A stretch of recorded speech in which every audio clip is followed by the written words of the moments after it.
Imagine if you could reliably predict everything that a person would do in the future. That would destroy the sense of having free will. In particular, that would be so if a prediction is made and then you try to subvert it, but you can't. Could such predictions be done even in principle by collecting enough data about someone that you could actually generate such predictions?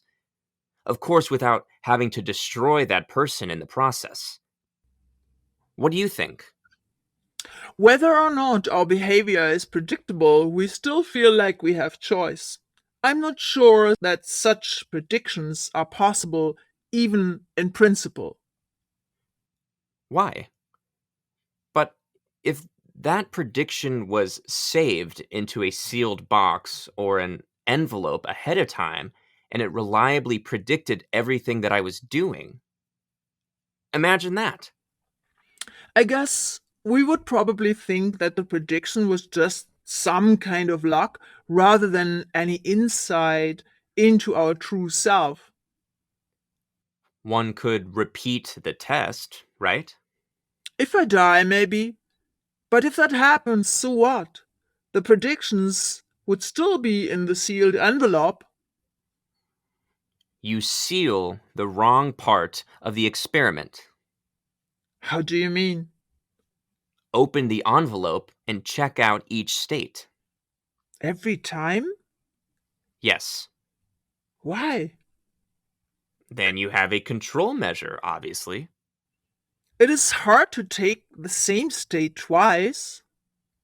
No, you live each state only once. So, you want me to live each state twice? Why would you? You live each state once in time. Or you mean the data itself is the same as the live state? No, the data is irrelevant. That seems to be confusing. No, I see what you're getting at, but it is hard to do that sort of thing. It is a question of how good the replica has to be before you're going to count it as actually a copy of you or as being able to predict your actions. You do not have to be exactly the same as me in order to predict my actions. You can be a good enough copy. That's an open question.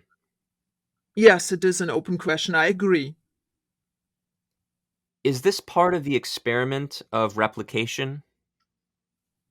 Yes, the question is whether it is possible to make just a good enough copy. You are copying me?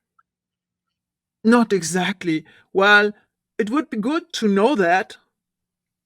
Where or when that state is reached? Maybe I would have to make 100 copies of myself and then look at them all together for the answer. You mean the copies would be providing different data? One precise replica would be enough. Or you want to stack one state of each copy above each other in different resolutions, so to say, to know what is sufficient? An exact replica would certainly satisfy the issue. But it depends on how deep we go in the substrate, so to say. There are other rules also on copying in the world of the very small. I guess every sort of particle has its own rules. We simply might hit the edges of copying in principle, one way or the other. I would certainly like to know what happens when you try to make an exact copy of a person by just copying every single bit, because that is exactly what a computer does. If we cannot tell the difference, is that good enough? But does it mean this is actually observer dependent? I guess so. Are you an original? I do not know. I have never been copied before, but I guess I could be copied. Would you notice? No, I would not notice it. Or maybe I would not mind.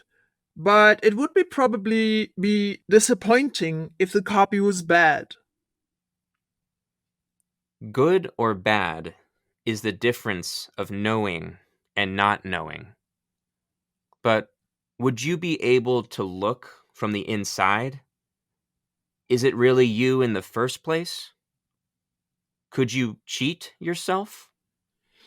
The way you are chasing thoughts is similar to the erratic movements of a fly spinning around one's head at night, and you cause the same feelings to me when listening to you.